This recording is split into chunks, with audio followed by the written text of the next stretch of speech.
I don't know, last time I was here on this mic testifying was when the I-95 land was being redistricted out of the Ordonez. At that time, there were hundreds of low-income people of color who testified and gave testimony to stop the redistricting of that piece of land away from Ward 11 over to Ordonez. It was redistricted even though there's no people on it. And that's what redistricting is supposed to be about, it's population. The reason why there were hundreds and hundreds that testified for that land to remain is because we knew that if it was, our city council person would have, and us in these communities would have a lot of voice as to what happened with what's happening now. So here we are, and in those discussions we were told, don't worry about that. You know, it doesn't matter what city council person is overseeing that board, and that where the piece of land is, that they would be seeing, they'd have the best interest of all of us.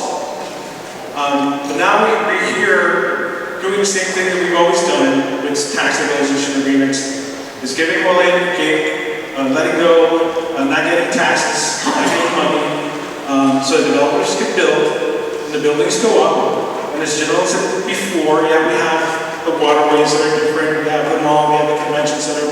We do have all these things, but we also have increased poverty in these other neighborhoods that have been neglected while the focus has been here.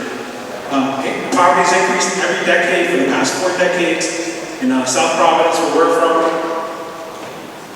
And it's going to continue to do that. So what we're saying, simply, we know that this is going to happen.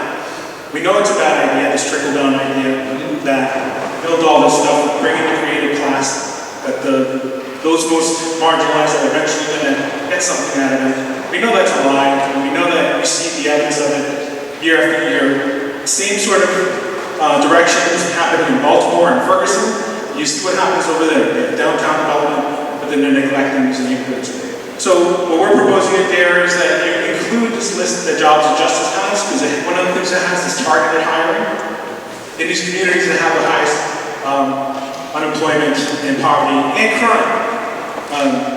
And so I'm hoping that this isn't a done deal, that you are able to include some of these provisions that are in the Jobs and Justice proposal.